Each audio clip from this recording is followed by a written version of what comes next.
It's happened. The Buckeyes have fired head men's basketball coach Chris Holtmann. I am Patrick Murphy here with Steve Hellwagon to react to the news that came out just after noon on Valentine's Day, Wednesday. Happy Valentine's Day, Steve. I've been a little under the weather the last couple days, so was not. If I'm a little off my game, that's why. But that's why we've got Steve here. So, Steve, news comes out. We publish our first story on it. Your first reaction to Chris Holtmann being out as the Buckeyes basketball coach?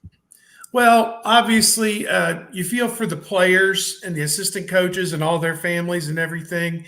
I think Coach Holtmann, he'll probably be, he'll be fine, obviously, with the huge buyout that he's expected to receive. And it is sad that it has come to this 7 years into this. It seemed like he had a lot of promise with this job in the first year. I mean, they came in right away and kind of shocked everybody, going from the bottom of the Big Ten to second in the Big Ten with Keita Bates-Diop, and just everything they accomplished. They beat Michigan State when they were number one. And unfortunately for him, and I laid this all out in the column that I wrote last Friday. I think the column went live about 4 p.m. on Friday, and I didn't have one negative comment about anything I wrote in the column. I tried to not make it personal.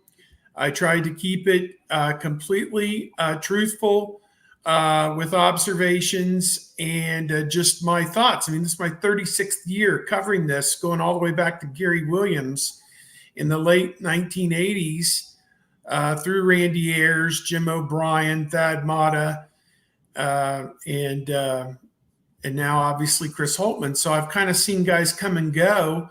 Gary Williams is the only guy out of the group, and includes his predecessor, Eldon Miller, who left on their own accord. Gary Williams left to go to Maryland to be the head coach at his alma mater. Everybody else was ultimately fired by their athletic director. And, what can you say? Jobs come open for a reason. In the past 2 years, the record is 30-30, 30 wins and 30 losses. It's 9-25 in the Big Ten. And last night they set a record, or tied the record, for consecutive road losses in school history with 16.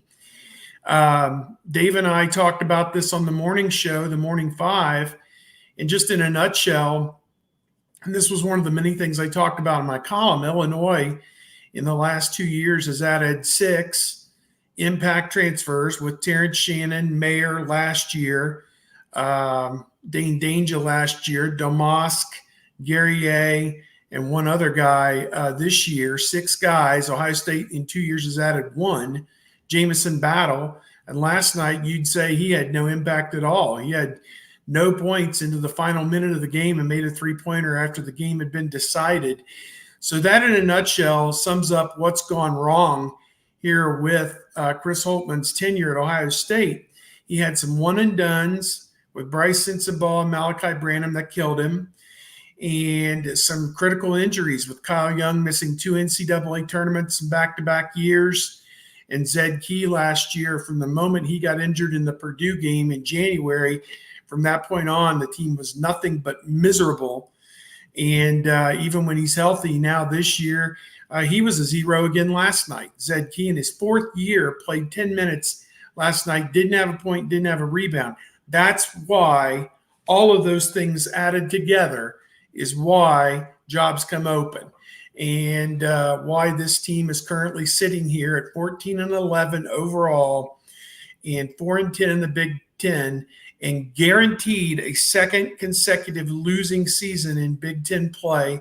Last time that happened was with O'Brien, his last 2 years, 03 and 04. He wasn't necessarily fired because of that. It was 6 weeks after the season ended that Andy Geiger got word about all the extra benefits that had been handed out to Savovich and Alexander Radojevic, the recruit. And that's when Andy Geiger lowered the boom on Jim O'Brien 6 weeks after his second losing season in Big Ten play. So it wasn't even the losses. Randy Ayers went 5 losing seasons in a row, and Gordon Gee prevailed upon Andy Geiger not to drop that hammer, but finally in 1997, it was too much. He had to go. So this is where we're at as of 1:30 p.m. Eastern time on Valentine's Day, February the 14th. And we'll all remember where we were. This is something, obviously, the fan base had lost all confidence in Chris Holtmann. They weren't coming to the games. They were averaging just over 10,000 fans a game, which is 2,000 less than they had in any previous season in 25 years at Value City Arena. They were going to have the lowest average attendance this season at the games since the last year at St. John Arena, 1997-98, when they averaged just under 10,000 fans. And had they not made this move, it's my feeling they probably would have been under 10,000 fans in an 18,000-seat arena next year at Value City Arena. So it is curious to me that they did this before they play Purdue on Sunday. Number 2 ranked Purdue is 22-2 going into a game at home against Minnesota, I think, on Thursday night. It is a little curious to me that they didn't wait until after that 81-63 drubbing to drop the hammer, and hope that Jake Diebler could spark something in the 5 final regular season games. But, strange as it may seem, maybe they somehow catch lightning in a bottle. They honestly, neither Ohio State nor Wisconsin played worth a crap last night. I can tell you that from sitting through that terrible game, 62-54. Ohio State's offense was terrible. They had 2 7-minute stretches, 14 minutes of clock time where they were 1 of 19 from the floor. 1 of 19, so they generated 2 points from the floor in 14 minutes. They only lose the game by 8. They got outscored by 10 points on second chance points, so right there's a huge difference. And Battle, who averages 14 points, only had 3.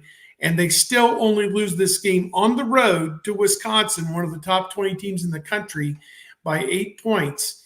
So there are some pieces with this team, particularly that sophomore nucleus, Thornton, Gale, Okpara, and even Mahaffey. I think you now have to include him in that, even though, grudging as I may, he's not a complete win at the highest level of Big Ten play guy.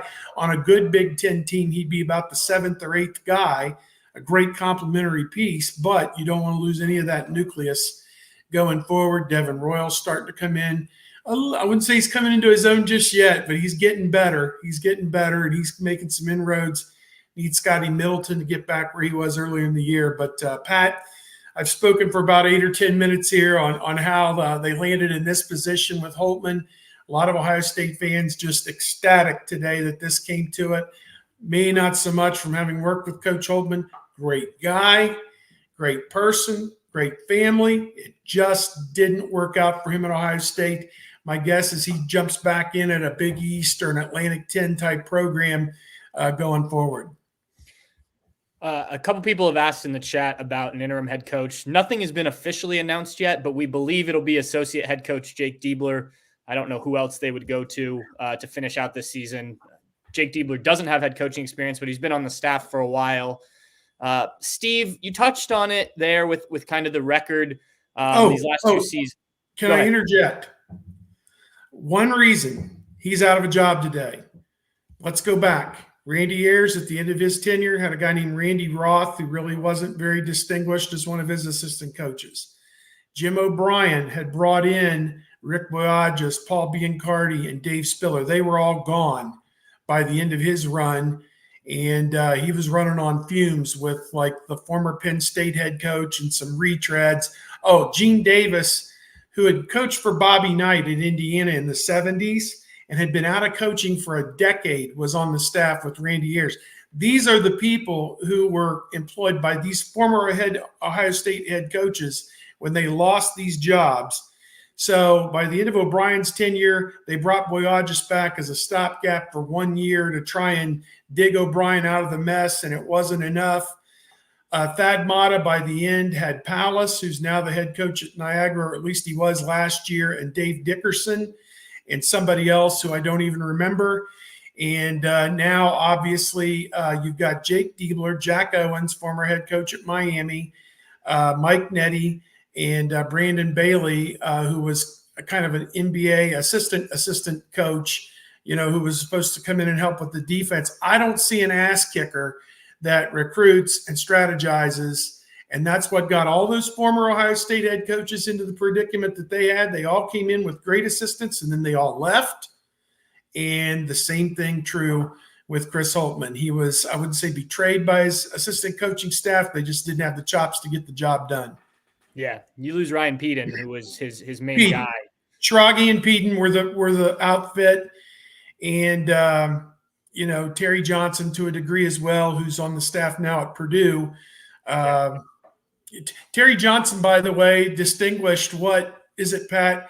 Lost to a 15 in Oral Roberts at Ohio State, then lost to a 14 at Purdue, and then last year, right here in Columbus, Ohio, lost to a 16 at Purdue in 3 years. He has the distinction. Terry Johnson, former Ohio State assistant coach, lost to a 15, a 14, and a 16 in the first round of the NCAA tournament. How about that?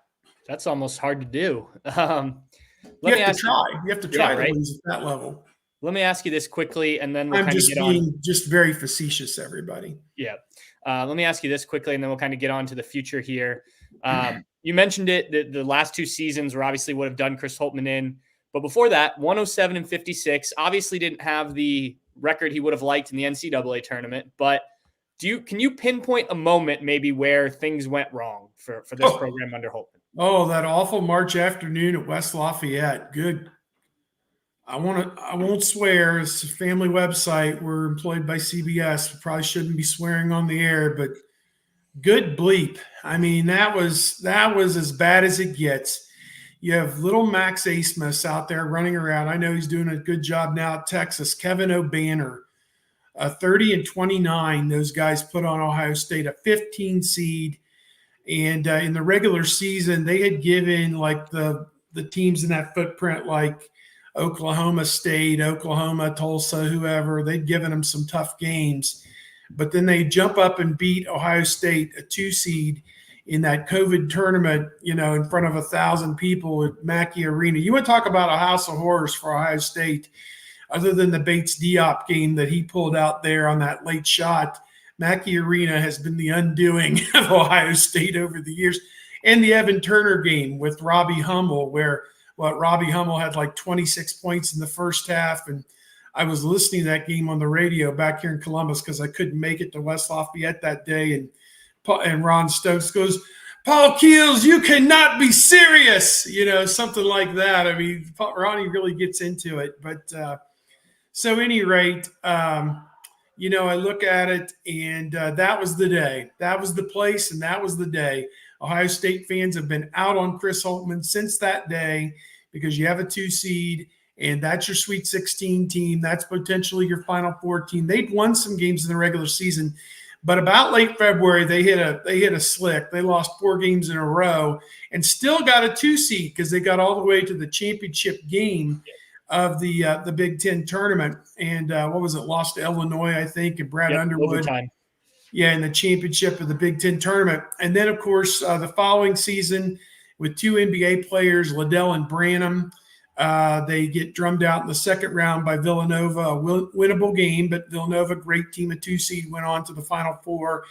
And last year, so miserably awful. No answers, no players. And comes time to go, you got to go. Yeah, I think it's interesting to think back on like the fine margins there, right? Like, yeah, 1 or 2 points here or there changes everything. Yeah, you don't lose to that Oral Roberts team, and that was a close game, closer than it should have been, but at least if you win, you keep going. If you can pull it out against Villanova, I mean, that would have been a huge win for this program and Chris Holtmann, but things go the other way, and here we are today. I know you just released on Bucknuts your hot board that you're still updating on guys that could be next in line to be the head coach. Who are kind of a couple of your favorites? Don't give everybody, make people go read it, but who are a couple favorites that they might be interested in? Yeah, I think that when it comes time, and obviously there's a lot of season for all these coaches still to play, but Ross Bjork and Ted Carter and their emissaries at Ohio State, the new athletic director and the new president, We'll certainly have their contacts in college athletics, as my dog has just entered the area here. My little buddy. And then his mommy just called him and he left. They're going to be back channeling starting today with people and agents of head coaches to identify people who would be a good culture fit for Ohio State.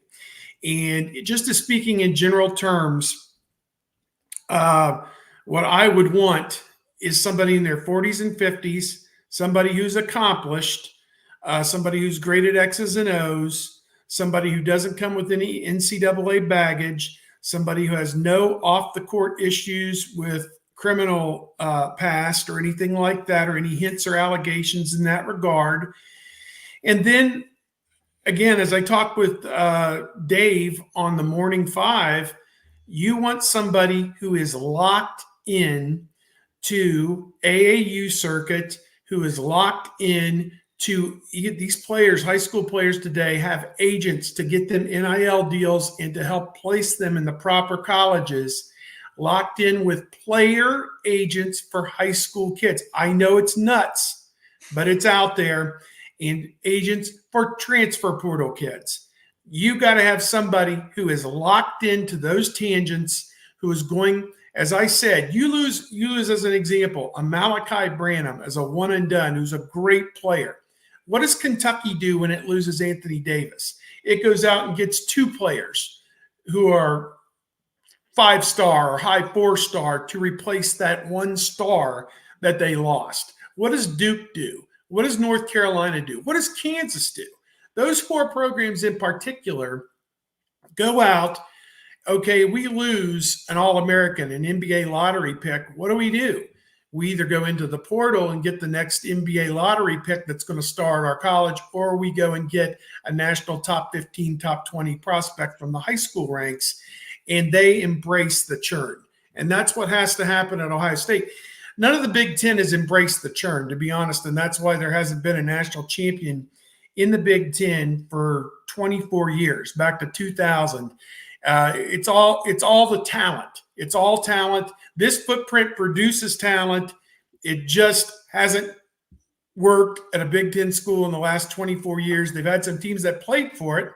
Illinois got there. Michigan got there. Ohio State got there. Indiana got there. There's four programs in the last 24 years that all played for the national championship, got to that Monday night and didn't get it done.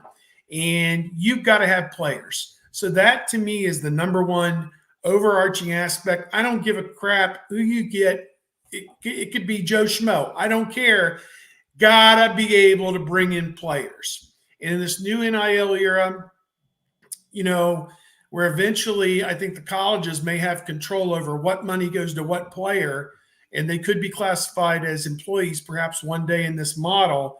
You want somebody who's going to embrace the churn and get the right people on campus. Having said all that, the number one name that I'm hearing is Lamont Paris from South Carolina. His team is 21-3 right now. South Carolina is ranked for the first time in 7 years. And this is a guy from Findlay, Ohio, 49 years old, played at the College of Wooster, was an assistant coach for Bo Ryan at Wisconsin, and helped them get to the Final Four. And Michi Johnson, the Ohio State transfer, is doing a bang-up job there for them. They're ranked 11th nationally.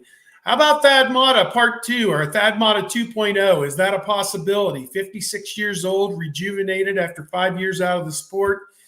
Could they give him a call? Buzz Williams, Ross Bjork from Texas A&M coming as the athletic director. Would he bring Williams in? He's 51. He was the hottest name in coaching a decade ago out of Marquette. Never really went deep at Virginia Tech or at Texas A&M yet, though he's had some pretty good teams.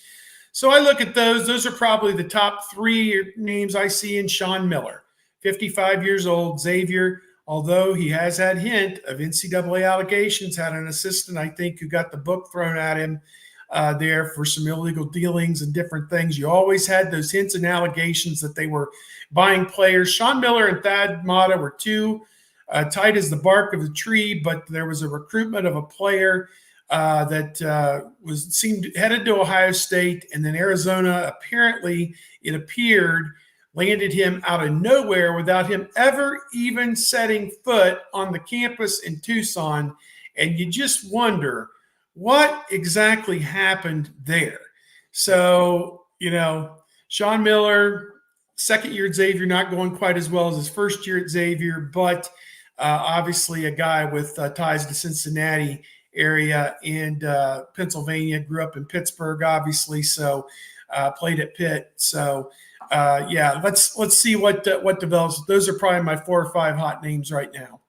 I know Lamont Paris has had a really good season this year, and obviously he's a hot name, probably going to win Coach of the Year in college basketball. Do you worry, though, that he went 11? Just a flash in the pan.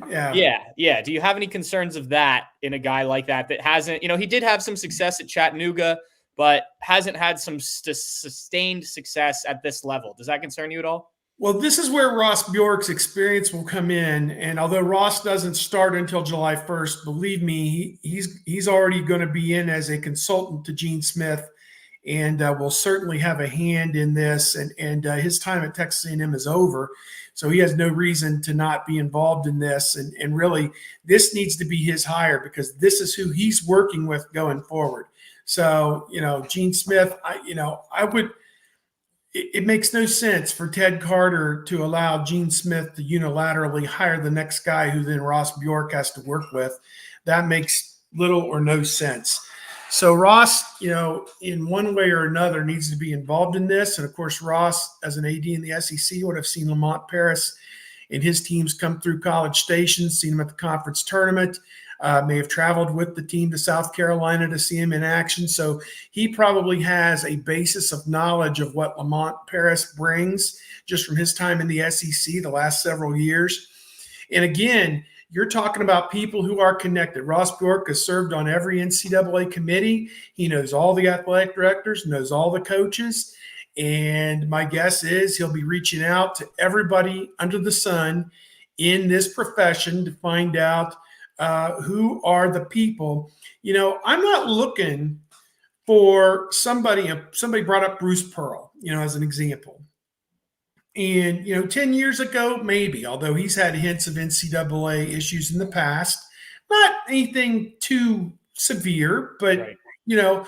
I'm not looking for somebody who led a team to the Final Four 10 years ago, or, had a team, whatever. I didn't put Danny Hurley on my list, the Connecticut coach, just won the national championship. But if they have a blank check, go get Danny Hurley. I mean, seriously, it's time to quit bleeping around with Ohio State basketball. And if you're serious and want to win at the highest level and pack that building 18,800 strong for 18 or 20 home games every year, get your bleep together and go get the best coach in college basketball that you can get. And I didn't put Danny Hurley on the list just because I think it'd be a pipe dream to get him away from Connecticut. He's got a perfect setup there to contend for Big Easts and Final Fours every year at Connecticut, the way they're rolling right now. But that's who I want. If I was picking it, that'd be who I would want. Whoever's going to be the best coach in college football over the next decade. That's who I would be looking for. Yeah, my concern, and I know this is an unpopular opinion, but that, you don't have a basketball arena that even when it's packed has a great atmosphere. You don't have some of the tradition. That Duke thing was pretty cool. Yeah. When they get it going, Ohio State, Iowa women was pretty freaking cool. When it's 18,800 for a big game, it'll knock the other team off their bearings. Trust me. Yeah, I just mean in general. You watch Duke, you watch some Winthrop on a Thursday night in December. It's not worth a bleep. Right, and you're at a football school, right? Like you're going to deal with the overshadowing of football at least through the non-conference part of the season. College football playoff is extending into late January now, so the coach that takes this over is going to have to be okay with playing second fiddle to that football program and Ryan Day or whoever. Last thing I want to ask you, Steve, you mentioned the transfer portal in terms of going to get some guys. What about the guys in the program currently any concern about guys bolting now, the guys that Chris Holtmann has recruited, especially these last two classes? Well, I can tell you this. I know that Bruce Thornton individually has a very close kinship with Jake Diebler. Yeah. And, if Jake's not retained, whatever, perhaps that would put a cloud on his situation with X number of assistant coaching spots, 4 full-time coaches. Whoever comes in can have the luxury of retaining one person and still bringing most of his nucleus of his people to come work with him. So, he's going to want people, whoever they hire, that he's comfortable with, and will want to make sure that they are compensated at the highest level, just as he figures to be. They were paying Holtmann 3.5. I think to go get the best in college basketball, it's going to be 4 or 5. So, let's they have to do this the right way. But I think it depends entirely on timing. Guys are probably free to enter the portal at any time they like now that there's been a coaching change, and there'll be a window obviously that opens as soon as the season ends, because after everybody's season ends, you see immediately three to 5 guys on every Division I team enter the portal. So there'll be guys that enter the portal. There are several, who don't play, who you'd say, well, it's obvious you should enter the portal. They're going to have roster openings. And again, as I said, to me, it's imperative they keep those 4 sophomores, as well as Royal and Middleton in particular, in place. That 6-man nucleus. Hold on to Junie Mobley and Colin White, the 2 commitments for 2024. And above all else, put a representative team on the court that gets to the tournament next year. And, whether that's with senior transfers or however you do it, make sure that you come in and start strong next season. This Big Ten is there for the taking because Edey figures to be gone. So many seniors on all these teams will be gone next year. It'll be wide open. So there's no reason why Ohio State can't go from 13th to 4th or 5th next year with the right acquisitions. And then above all else, 2025 in Ohio, Dorian Jones, Jerry Easter, number 3 ranked player in the country, Darren Peterson, highest ranked player in Ohio, probably back to Jared Sullinger, 15 years ago. You got to get, 1 or 2 or 3 of those guys. Nico Bandalo is another one. Antoine West from Toledo Whitmer. Those are the 5 top guys in 2025. And then Michi's cousin, Marcus Johnson from Garfield Heights, and TJ Crumble from Richmond Heights. Those 2 guys in 2026 are must-gets. And then there are some must-gets in 2027 as well, who we're going to get to know this spring on the travel circuit. So no reason to not keep an eye on what's happening with travel this year with those juniors, sophomores, and freshmen, because it's going to be a wild west out there until Ohio State names that coach. Hopefully 2 days after that coach, whoever it is, their season ends this year. 2 days later, they have him at Ohio State, and off they go. Well, as you were talking there, Steve, Ohio State made it official. The press release just went out. Jake Diebler will be the team's interim head coach for the remainder of the season. There's a nice little sentence here from Gene Smith to Chris Holtmann. So officially official now as we end this thing. But thanks, Steve, for jumping on. Obviously, this was not something we were ready. We were ready for it. Not something we were prepared for necessarily today. But we try and get the information out and then react to it as we can. So appreciate it, Steve. Lots of good stuff there, and we'll be back soon. There'll be a lot of talk here, I imagine. Yep. Take care.